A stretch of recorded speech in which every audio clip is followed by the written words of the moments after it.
Salut à tous et bienvenue sur notre nouvelle vidéo de Les maths, c'est cool. Aujourd'hui, le théorème de Pythagore, réciproque et contraposé. Alors tu vois déjà rien que pour prononcer les deux mots, j'ai bien mis un quart d'heure ce matin. Réciproque et contraposé. Alors c'est toujours Pythagore, c'est toujours le même mec, donc je vais pas trop raconter son histoire. On avait vu la dernière fois que c'était un génie, qu'il avait inventé un super théorème. Tiens-toi bien.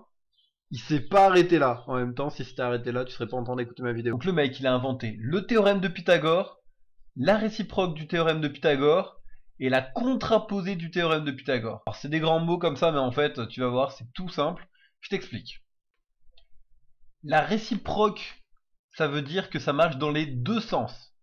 C'est-à-dire que si t'as l'équation, alors t'as le triangle. Tu vois, c'est un peu comme l'amour. Moi, je t'aime. Toi, tu m'aimes, c'est réciproque, tu vois. Des fois, ça marche pas. Enfin, la dernière fois, j'ai essayé avec une fille, ça n'a pas marché. La contraposée, c'est quand ça marche pas. C'est-à-dire que t'as pas l'équation, donc t'as pas le triangle rectangle.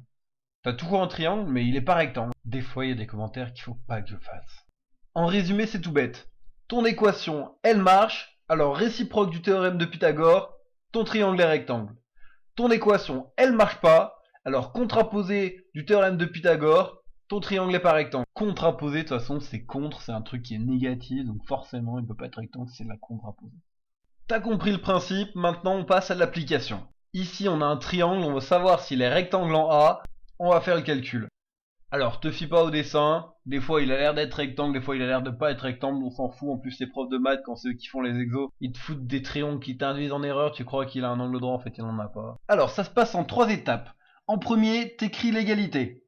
Ici, AC carré plus AB carré égale AC carré, les deux petits au carré, ça fait le grand au carré. Deuxième étape, tu remplaces avec les nombres, 3 au carré plus 7 au carré égale 9 au carré. Ensuite, troisième étape, tu calcules. Donc 3 au carré, ça fait 9, 3 fois 3. 7 au carré, 7 fois 7, 49. 9 au carré, 9 fois 9, 81. 9 plus 49, ça fait 58. Et là, c'est la question.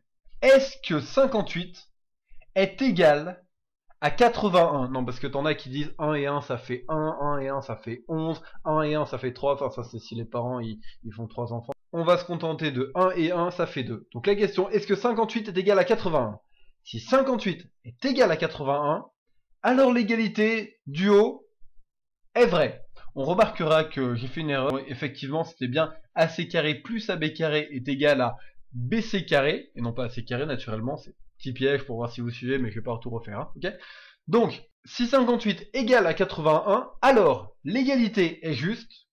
On va donc dire réciproque du théorème de Pythagore, le triangle est rectangle en A.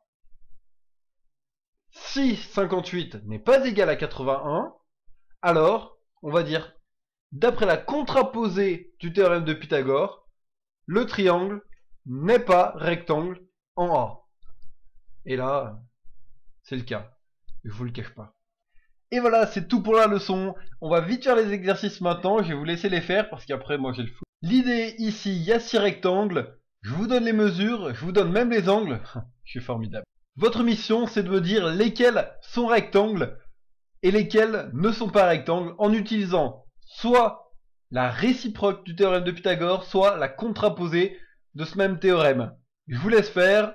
Vous me mettez sur pause. Je vous donne la réponse dans 5, 4, 3, 2, 1, c'est parti. Je donne pas. Go. Et comme vous pouvez le constater, la réciproque du théorème de Pythagore ne s'appliquait qu'aux triangles orange et vert. Pour le jaune, le bleu, le rouge et le noir, il fallait utiliser la contraposée du théorème. C'est tout pour aujourd'hui et à bientôt pour de nouvelles vidéos sur les maths, c'est cool. Et oublie pas de t'abonner.